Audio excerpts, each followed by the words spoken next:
A man's fist connected with my wife's face. Bright Texas morning. His vest read, compliance. Emily wasn't looking for trouble. She was pulling weeds. She's a schoolteacher, the kind who grades papers while stirring spaghetti. That morning she knelt by our roses in a white gardening shirt. Hair tied back, dirt on her cheek. Ordinary Tuesday. Then she spotted the notice. A neon red slip taped to our fence. Bold letters, violation. Fence 2 inches too tall. Flag display unapproved. Fines escalating in 72 hours. Emily read it twice and pulled out her phone. We're not dealing with this blind, she muttered. Teacher instinct, document first, argue later. 15 years married to a Navy man taught her the same rule. Evidence keeps bullies honest. That's when they arrived. 2 men in tactical vests strutted across our lawn like they were clearing a combat zone. Vince was built like a nightclub bouncer, sweating through his zipper. Tony had muscles but no discipline. His fake badge hanging crooked like even the metal was ashamed.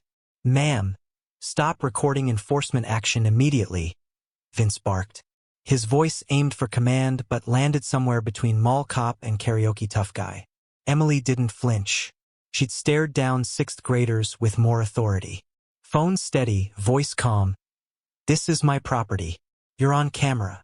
That should have ended it. But Tony's jaw tightened. His fist clenched. 2 steps forward.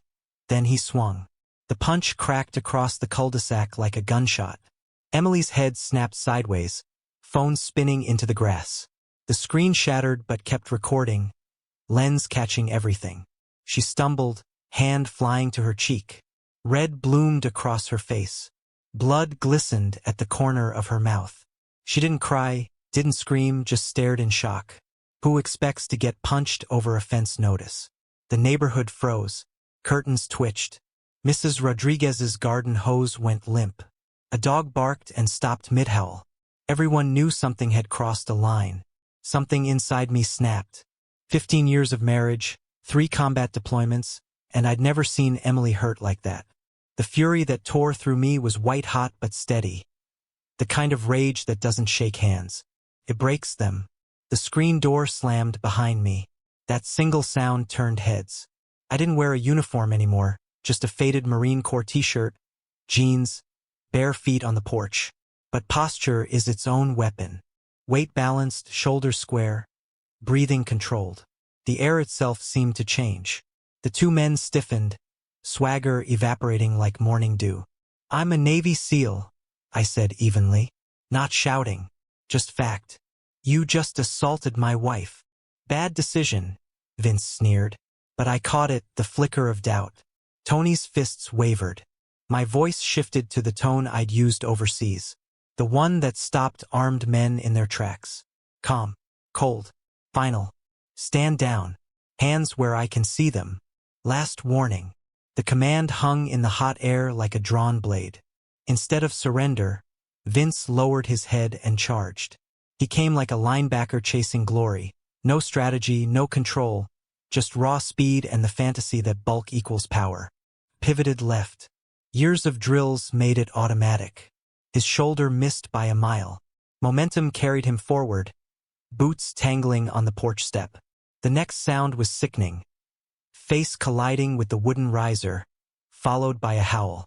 When he rolled over, blood streamed from his nose, staining his vest and soaking the grass. Tony decided fists would do what fake authority couldn't. He swung wild haymakers, telegraphing every move like a kid shadowboxing in a mirror. I ducked once, twice, sidestepped. Gravity finished what his fist couldn't. He toppled into our sprinkler system, the jet snapping his jaw sideways. His groan dissolved into garbled nonsense, drool mixing with water down his chin. Both men were down in less than 30 seconds. Emily's phone lay in the grass. Lens cracked but still recording. It had caught everything. The swing, the punch, the blood. Digital proof against these imposters. She picked it up, wincing as the swelling darkened her cheek. Her voice shook but didn't break. Still rolling, she whispered. That's my wife. Stronger than most men I've fought beside. The neighborhood was wide awake now.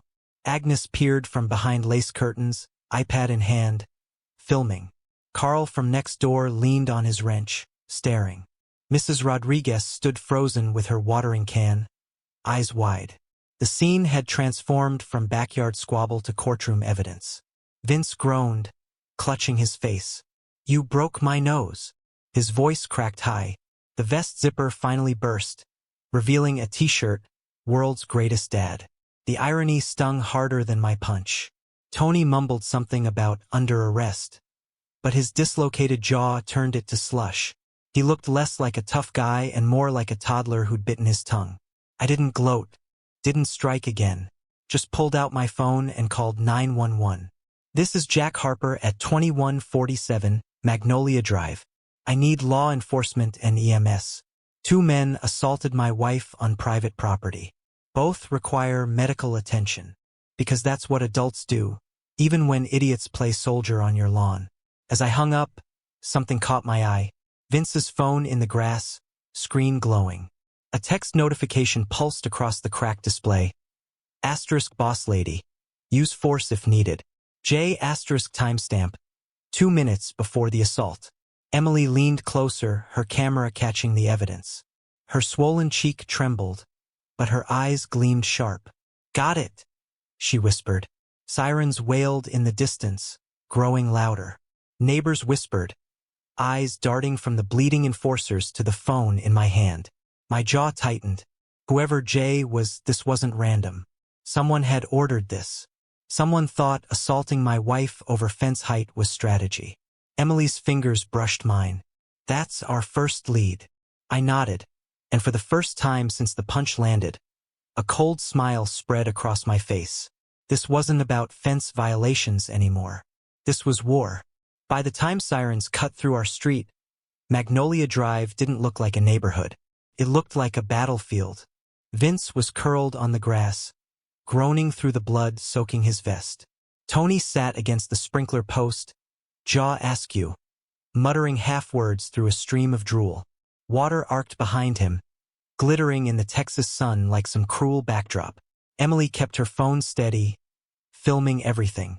Neighbors had gathered, some with their own phones, others whispering theories. But no one moved to help the enforcers. Nobody wanted to side with men who just punched a teacher in her own yard. Then came the voice I'd been waiting for. "Jesus, Jack. What the hell happened here?" Ray Delgado strode across the lawn in cargo shorts and a Hawaiian shirt, the uniform of retirement. His handshake was firm, eyes sharp. 25 years on the force before HOA drama ever touched his life. He took one look at Emily's cheek, then at the 2 wannabes on the ground.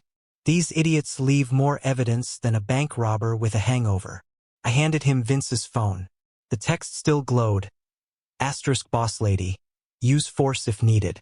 J asterisk Ray whistled low. "You've got yourself a smoking gun." Paramedics arrived first, strapping Vince to a stretcher while he wailed about his broken nose. Tony tried to resist, but his jaw wouldn't cooperate. Their tactical vests looked ridiculous against the clean white ambulance sheets. Then the cruisers rolled up. Blue and red lights painted our lawns like a crime scene. Officers stepped out, real ones this time. They took one look at Emily's face and nodded grimly. Salt was clear. The fake patches made it worse. Impersonating authority. Statements were gathered. Phones passed around. Emily showed them her video. I gave them the screen with the boss lady text. The officers exchanged looks. They'd seen HOA disputes before, but never like this. Ray leaned close. Community compliance group. That's what their patches mean. Private contractors, no real authority. Hired muscle Jennifer Allen's been using. The name hit like a hammer. Jennifer Allen, HOA president. The woman who'd been slapping violation slips on fences for months. Running the board like a queen with her court of petty rules. "You're telling me she ordered this?" I asked. Ray shrugged, eyes hardening. "That's what it looks like. And if true, this goes way beyond fines. This is conspiracy. Maybe worse." Emily slipped her hand into mine. "She tracked us. Planned this. That wasn't random, Jack." The crowd murmured louder, like a hive waking up. Agnes held her tablet like a shield. "I filmed everything. If Jennifer thinks she can run this neighborhood like a dictatorship, she's wrong. Carl shifted uneasily, muttered something about keeping the peace, and disappeared into his garage. But I'd seen the sweat on his brow. Fear, maybe guilt. Police loaded Vince and Tony into the ambulance. One officer handed me a case number. "We'll be in touch. This won't be quick. HOA disputes never are." But this wasn't an HOA dispute anymore. As the cruisers pulled away, Ray crossed his arms, eyes locked on Jennifer Allen's house down the block. Curtains drawn, porch empty, silent as a bunker before a siege. "She won't stop here," Ray muttered. "Trust me. Jennifer doesn't back down. She doubles down." Emily's swollen cheek brushed my shoulder. Then we hit back harder. I nodded, the weight settling in my chest. We weren't defending our fence anymore. We were defending our family, our neighbors, maybe the whole community. And Jennifer Allen had just fired the first real shot. That night, after the ambulances were gone and the neighborhood settled into uneasy silence, our doorbell rang. Emily opened it. There stood Agnes Porter, our widowed neighbor with lace curtains and 47 cat photos. She clutched a manila envelope like it was radioactive, hands trembling, chin set with unusual resolve. "I can't keep this to myself anymore," she whispered. We ushered her inside. She sat at our kitchen table, eyes darting to the window as if Jennifer herself might be lurking outside. "I've been helping her," Agnes admitted, voice shaking. "Jennifer made me feel important, said I was her eyes and ears, asked me to note who came home late, who had visitors, who left trash bins out too long. I thought it was harmless gossip. Until today." She slid the envelope across the table.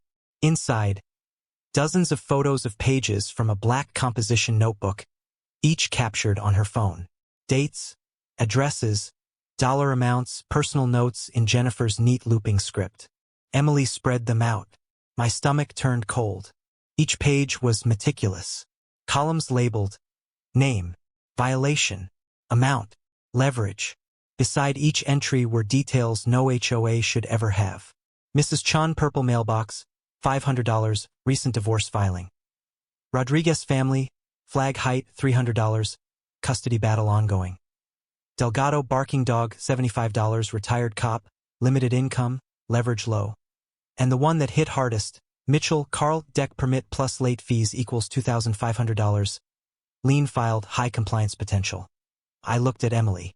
Her bruised cheek made her look like a fighter who refused to quit.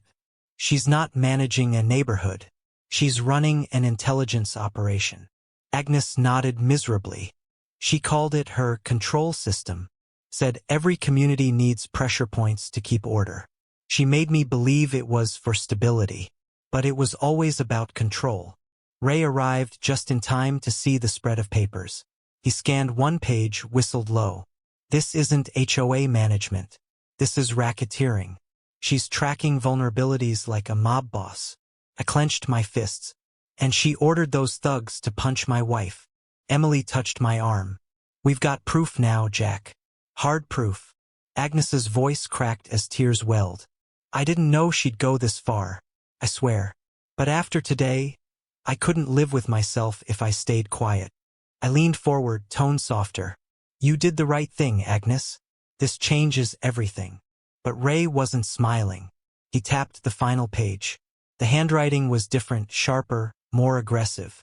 At the bottom, underlined twice. Asterisk phase 2. If legal fails, escalate pressure. GL backup plan ready. Asterisk. Ray looked up, expression grim.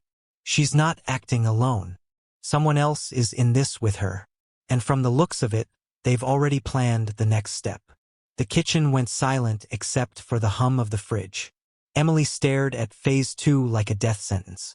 Agnes dabbed her eyes, whispering, "I think she's planning something worse than fines." I gathered the photos back into the envelope, each page a nail in Jennifer Allen's coffin. But one thought gnawed at me. If this was phase 2, what the hell was phase 3? The Polk County Courthouse smelled like bleach and fear. Fluorescent lights hummed. Marble floors echoed every nervous step. Benches creaked under neighbors who'd come to watch. I wore my best navy suit, the one from ceremonies overseas. Emily wore her red dress, looking less like a victim and more like a force of nature. Ray carried a briefcase thick with documents. Jennifer Allen sat at the opposite table, flanked by an attorney more expensive than half the houses on Magnolia Drive.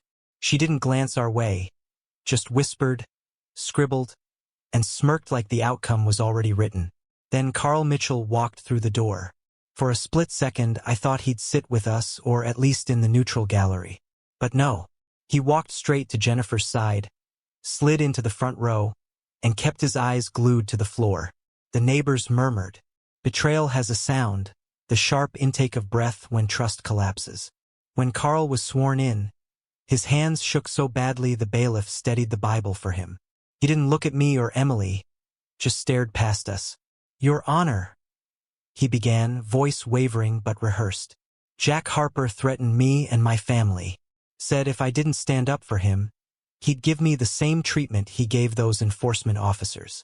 Gasps rippled through the gallery. Emily's nails dug into my palm. Carl continued, words tumbling fast. Like if he said them quickly enough, he wouldn't choke on them. "My kids walk past his house every morning. When a Navy SEAL tells you what he's capable of, you believe him. I couldn't risk my family's safety over $2,500 in fines. Mrs. Allen offered to resolve my debt if I testified truthfully about his threats. I had no choice." He sat back, wiping sweat from his forehead. A man who'd swallowed poison and was praying it wouldn't kill him on the spot. The judge frowned, scribbling notes. To anyone who didn't know better, Carl sounded sincere. Jennifer's smile widened. But Ray stood calm, steady. He asked permission to present new evidence. Judge Martinez nodded. Ray queued up Emily's phone video from 3 nights earlier, the community meeting. The speakers crackled, and Carl's own voice filled the courtroom. Jack Harper showed remarkable restraint. "I've known soldiers, and Jack is a good man. I fully support him in this situation." Carl's face collapsed in real time. His own words condemned him. The gallery erupted, whispers, mutters, pointed fingers. Ray didn't stop. He laid out Agnes's photographs, poster-sized. Jennifer's control system entries clear as day. Mitchell, $2,500 debt, leverage opportunity. Compliance expected. The judge peered over her glasses. "Mr. Mitchell, your testimony today contradicts both your prior statements and this written evidence. Were you lying then, or are you lying now?" Carl broke. Tears streamed down his face. "I'm sorry. I couldn't lose my house. My kids." Jennifer promised she'd wipe the debt clean if I helped her. The courtroom shifted. Gasps turned to glares. Not at me, but at Jennifer. Judge Martinez's tone was ice. "This court takes perjury seriously, Mr. Mitchell. However, given evidence of coercion, leniency may apply if you cooperate fully with the ongoing investigation." Jennifer's lawyer scrambled, whispering furiously, but Jennifer's composure cracked. Her smile faltered. For the first time, her mask slipped. As Carl wept into his hands, the judge turned to Jennifer. "Mrs. Allen, this court now has reason to believe you engaged in intimidation and witness tampering." The gavel cracked like thunder. Emily squeezed my hand, whispering, "She's slipping, Jack. We've got her cornered." Maybe so. But as Jennifer leaned across the table and hissed something into Carl's ear on her way out, the color drained from his face. Ray caught it too.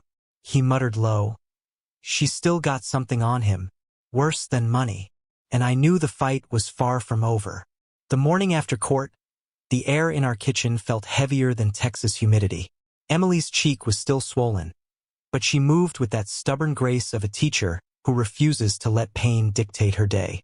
I sat at the table with coffee and a notebook of license plate numbers. Sunlight sliced through the blinds, laying prison bar shadows across the papers. We weren't neighbors anymore. We were inmates in Jennifer Allen's suburban prison. Then my phone buzzed. Unknown number. One message. Asterisk, your wife works at that school, right? Public places can be unpredictable. A friend asterisk, my blood ran cold. Emily read it over my shoulder. Her face went pale, then flushed red. "Jack, they're threatening my school. My students. She was already reaching for her phone, screenshotting, saving to the cloud. Teacher reflex. Evidence first, emotion later. But her hands were shaking. I'd seen that look before. Afghanistan. When civilians realized they'd just been marked. Ray showed up 10 minutes later, still in his Hawaiian shirt, old badge case clipped to his belt out of habit. He read the text and his jaw tightened. This isn't HOA crap anymore. This is federal territory. Threatening a school pulls in the bureau. Emily's voice cracked, the teacher finally giving way to the terrified wife. They've been watching me. My schedule. Dismissal times. Who knows how much they've tracked. Agnes arrived, eyes red, clutching another envelope. She spread fresh photos of Jennifer's black book across the table. The notes were sharper now, the handwriting angrier. One line glared up at us. Asterisk Phase 3. Target public institutions. Maximum pressure. Asterisk Emily covered her mouth. She's escalating to kids. I stared at the words. Jennifer had ordered fake cops to punch my wife. Manipulated Carl into perjury. Now she was planning something that crossed every moral line. Children. Agnes sobbed. I never thought she'd go that far. I thought she wanted control over lawns and fences. But this is evil. Ray dialed an old contact. Got a situation. Suburban HOA president making terroristic threats. Need digital forensics ASAP. When he hung up, he gave me a look I knew too well. A cop staring down something bigger than his jurisdiction. She's not bluffing, Jack. People like her don't make empty threats. They test boundaries until someone stops them. Emily leaned against the counter. Phone buzzing with messages from the school board. Parents panicking. Rumors spreading faster than facts. She pressed her hand to her forehead. If anything happens to those kids.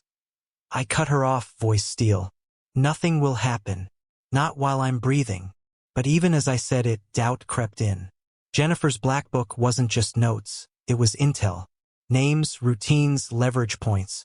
If she'd started applying that to Sunset Elementary, every bell schedule, every dismissal time, every unlocked gate was now a vulnerability. That night I couldn't sleep. I sat by the window watching Jennifer's dark house. The porch light flickered once, then went out. Silence. Too quiet. At 11:47 p.m., my phone buzzed again. Unknown number. Asterisk Phase 3 activated. School security is weaker than they think. Asterisk Emily stirred in bed, sensing the tension. What is it? I showed her the screen. Her breath caught. She grabbed my hand so tight it hurt. The war had left our lawn. Now it was heading straight for her classroom. We met at a Denny's off the highway. Burnt coffee. Bacon grease booths. Neutral ground, public enough to keep things civil. I spotted him immediately. Weathered face, faded Marine Corps tattoo on his forearm. A limp that screamed old combat injury. He slid into the booth across from me without a smile. Just a firm nod. Jack Harper, he said, voice gravel rough. Greg Lamb. I'm Jennifer's ex. That name hit like a round to the chest. GL backup plan ready. You've been watching? I asked. He sipped his coffee, grimacing. 15 years married to her. You learn to track patterns. She's been escalating for months. After what she pulled with your wife, I couldn't sit on the sidelines. He slid a manila folder across the table. Inside, bank statements, phone logs, email printouts spanning over a decade. She told everyone I died in a training accident. Easier than admitting she drove me out. A bitter smirk. What she didn't count on was me keeping receipts. I flipped through the pages. Payments from HOA accounts to shady outfits, community compliance group, legal intimidation services. Transfers from joint accounts she never closed after their divorce. Thousands funneled into her private enforcement empire. But the real bombshell wasn't paper. It was audio. Greg set an old smartphone on the table and pressed play. Jennifer's slurred voice filled the booth. Drunk, but unmistakable. Greg, you bastard. I'll destroy anyone who reminds me of you. Military types think they're so tough. I hired those compliance idiots to teach that SEAL's wife a lesson. She deserved it for filming my enforcement action. Emily's bruised cheek flashed in my mind. My grip tightened on the table. She called me every month, Greg explained. Always drunk, always threats. 2 years ago, I started recording. I knew someday she'd go too far. He played another clip. Jennifer again. Venom dripping. Carl's weak. Debt makes people useful. Phase 2 worked. Phase 3 will break them all. Maximum impact. The hairs on my neck rose. This wasn't just an HOA tyrant. This was a woman orchestrating operations like a battlefield commander. Greg leaned forward. You think she's dangerous now? You haven't seen her at full burn. She doesn't want control of a neighborhood, Jack. She wants to crush anyone who reminds her of me. You, your wife, any military man she can't bend. He slid over a USB drive. Everything I've got. Emails, recordings, bank records. Enough to bury her. I pocketed it. Why now? Why step in? He stared out the window at the flickering neon sign. Because phase 3 isn't theory anymore. She texted me this morning. Said school security was weaker than they think. Said maximum impact was coming. He paused, voice low. You've seen what she's willing to do. If we don't stop her, the next headline won't be about HOA drama. It'll be about kids. For a long moment, neither of us spoke. Finally, I asked the only question that mattered. Greg, are you here to help me stop her? Or to finish what she started? His answer came quiet, steady. I'm here because I should have stopped her years ago. Don't make the same mistake I did. When I walked out, the USB drive felt heavier than any weapon I'd carried overseas. Because inside wasn't just evidence. It was a declaration. Jennifer Allen had declared war on more than fences and flags. And she wasn't finished. The community center had never been this full. Folding chairs lined the walls. Neighbors packed shoulder to shoulder, voices buzzing. No sleepy talk about sprinkler schedules tonight. No polite debates about mailbox paint. This was a war council. Emily and I arrived early. Military habit, secure the ground before battle. Ray stood by the projector with his notes. Agnes clutched her envelope like scripture. Greg waited in back, silent, watching. The room went quiet when I stepped to the podium. Neighbors, I began, voice steady but low. This isn't about fence height. This isn't about flags. This is about a woman who turned our HOA into her private army. It's time you saw the truth. Emily cued the screen. First, her assault video. Gasps filled the room as Vince and Tony appeared. Tactical vests glinting, fists flying. The sound of knuckles hitting Emily's face cracked through the speakers. Mothers covered their mouths. A father swore. Then Agnes's photos, the control system notebook blown up on the projector. Names, debts, pressure points. Neighbors craned forward, spotting their own families listed like targets. Mrs. Chun shouted, $500 for my purple mailbox. While she was tracking my divorce, murmurs turned to shouts. Ray took the microphone, calm and methodical. Jennifer Allen diverted more than $15,000 of your dues. Payments to fake enforcement, intimidation services, private investigators. This wasn't community management. This was racketeering. Finally, Greg stepped up and pressed play on his recording. Jennifer's slurred voice poured through the speakers. I hired those compliance idiots to teach that SEAL's wife a lesson. Military types think they're so tough. But everyone breaks when you apply enough pressure. Silence. Then explosion. Neighbors rose to their feet. She hit a teacher.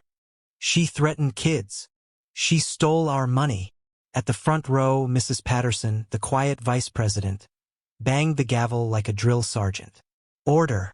By bylaw section 7.4, I call for a vote of no confidence in President Jennifer Allen. Hands shot up like fireworks. 52 for removal. 1 abstention from the new guy on Oak Street. Exactly 1 against Jennifer's. It was over. Or it should have been. Jennifer lunged for the microphone, hair wild, eyes burning with manic intensity. You fools. You think you're safe without me? I built this neighborhood. I kept order. Without me, your property values will rot. Your families will collapse. You need someone strong enough to make the hard choices. Volunteers moved to escort her out. She tore free, spinning to face us all. "You think removing me stops anything?" Her voice dropped to a hiss, chilling the room. "Phase 3 doesn't need HOA authority. I've got resources beyond this pathetic subdivision. Connections you can't imagine." Her smile was venom. "And it's already begun." The room erupted. Panic, shouts, demands. Parents grabbed their kids' hands. Neighbors clustered, whispering fears. Ray barked orders like he was back on the force. "Families with school-age kids, coordinate carpools.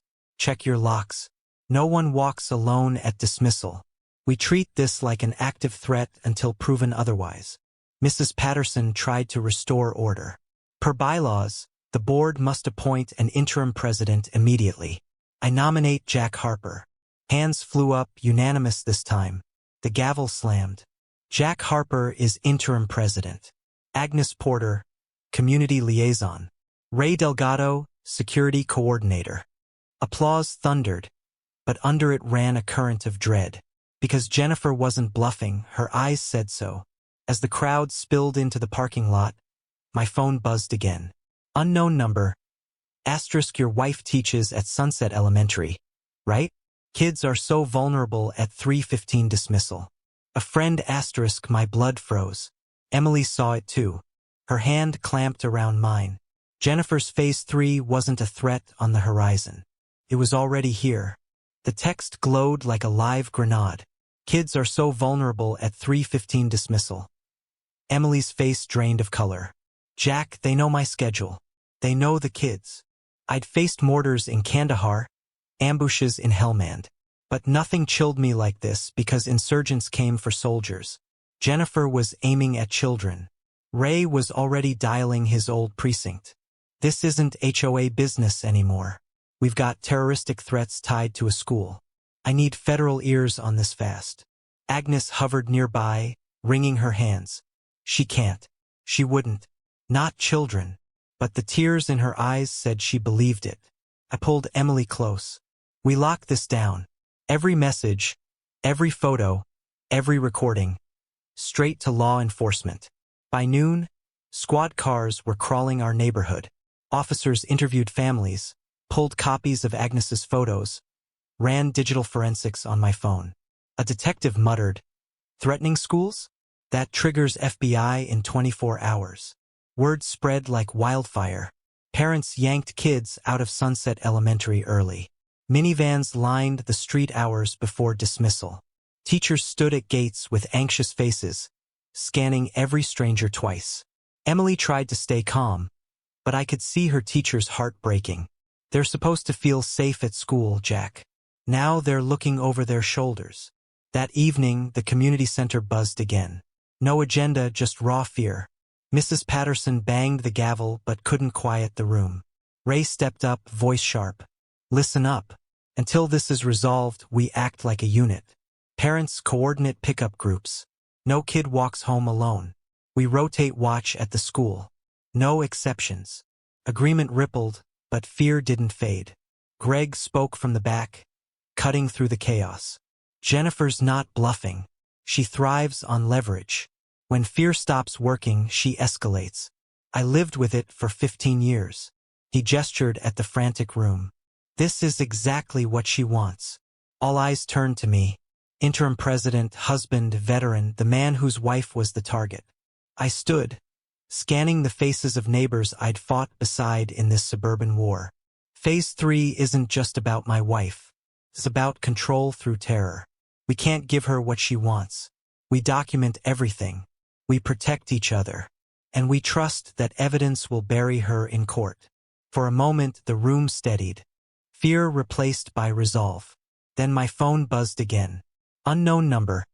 Asterisk phase 3 activated. School security weaker than they think. Maximum impact tomorrow." Asterisk, Emily gasped. Ray cursed. Greg slammed his fist on the table. Every parent in the room realized tomorrow wasn't theory. Tomorrow was a countdown. The Polk County Courthouse looked more like a stage than a hall of justice that morning. Marble floors, buzzing fluorescence, the scent of disinfectant and tension. Every seat was filled. Neighbors shoulder to shoulder, reporters lining the back row, cameras humming. Emily walked beside me in her red dress. Ray carried his binder like a detective at trial. Agnes clutched her photographs. Greg kept his jaw tight. A man reliving 15 years of psychological warfare. Jennifer entered last. Designer suit. Expensive lawyer at her side. When she saw me, her lips curved in a cold, knowing smile. Judge Martinez called the room to order. This hearing concerns allegations of harassment, misuse of HOA funds, intimidation, and threats against Sunset Elementary School. Ray took the stand first, presenting Emily's assault video. The courtroom winced as the punch replayed. You could hear the gasp when Emily stumbled back, phone flying, cheek swelling red. Next came Agnes's photographs, projected large. Neighbors shifted uncomfortably as their own names and pressure points appeared in Jennifer's handwriting. A juror muttered, "Jesus." Greg rose, voice steady. "I was married to Jennifer Allen for 15 years. This pattern, financial manipulation, intimidation, escalating threats, is not new. It's who she is when challenged."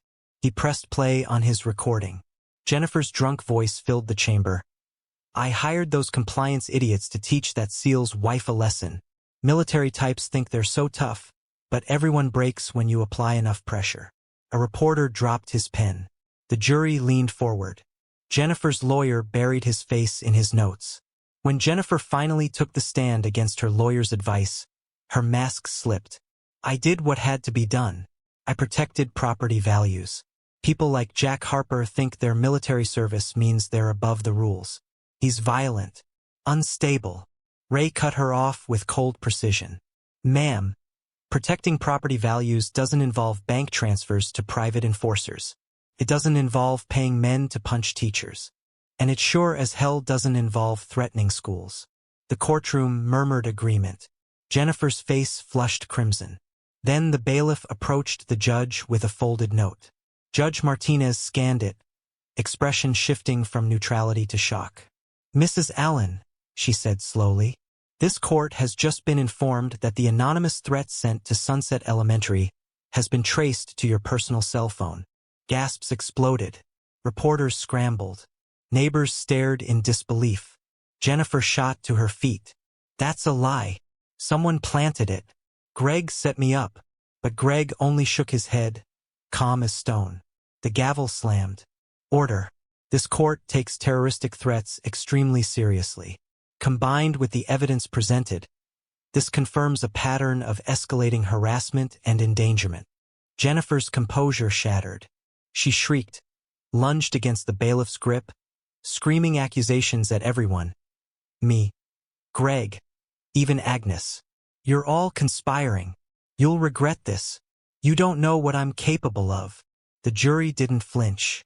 The neighbors didn't believe her. The evidence had spoken louder than hysteria ever could. When the verdict came, guilty on harassment, intimidation, misuse of funds, assault by proxy, and terroristic threats, the room exhaled as one. Jennifer Allen, once untouchable queen of a manicured kingdom, was now just another defendant shackled by consequences. But even as she was led away, her last words echoed like a curse. "This isn't over. Phase 3 was just the beginning."